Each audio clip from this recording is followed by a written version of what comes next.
Dear 214 Magnolia Avenue, it has been a great 7 years. You are my favorite home I've ever had.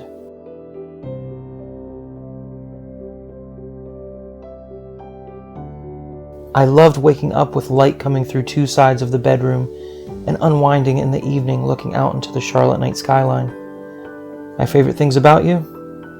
Well, honestly, there are lots. As you know, I grew up on a farm, and I've always been a plant guy. Kiddo, I felt like you were made for me, with all the outdoor living spaces you had to offer.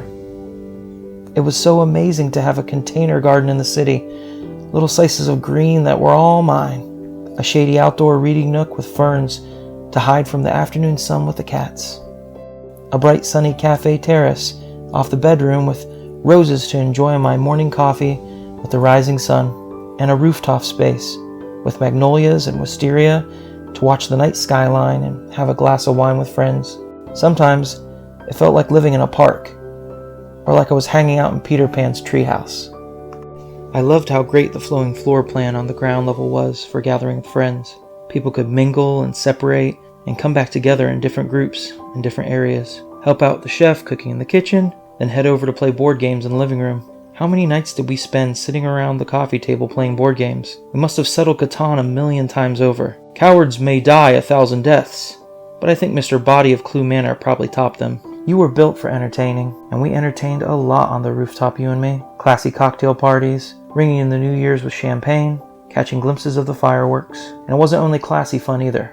We did tacky bonkers fun too. One of my favorite sets of memories was the brief period back in 2016 when, for reasons surpassing understanding, the wine bar parking lot out behind us, 3 stories down, became the place to break up with your significant other. How my friends and I used to listen in on the raised voices from your rooftop unseen on Saturday nights, eating cheeses and taking sides, awarding points for great one-liners. She's young enough to be your daughter. What are you going to do when it's time to take her to bed? Read her Goodnight Moon and bring her milk and cookies? That one we gave a 9.6 as I recall. And it's not just you. I love your neighborhood too. In my humble opinion, it's one of Charlotte's best areas for walkability. Publix grocery was always right across the street for a quick grocery trip, and the light rail was easy walking distance for my uptown commutes. I love that I could do many of my weekend errands by foot.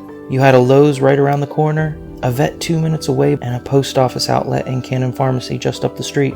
Buddy, I lived in Ballantyne before you and I met. And let me tell you, it was such a luxury knowing I didn't have to deal with Charlotte traffic unless I really wanted to. So now we're saying goodbye.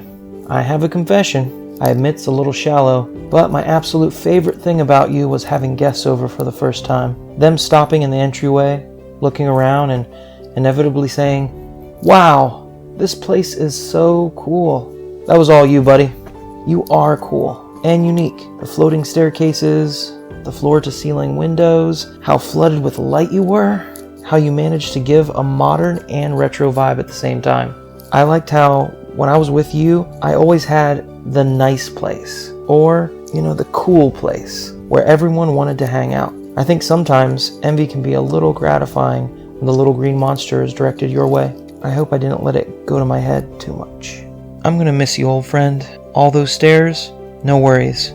They were a labor of love and really helped out the glutes. Dining area a little small? Not a chance. Perfect size to be lit by candlelight and set the mood for a romantic meal for two. That insane squirrel that constantly leapt from the street trees onto the balcony in search of nuts? Hey, it gave the cat something to look forward to every single day. You were fantastic. I wish I could have stayed longer, but it's now time to head back to the White Christmases and lobster boats of Maine to hang with my family a bit. We've got 7 years of great memories together. I'm gonna carry you with me. Cheers, your friend Luke.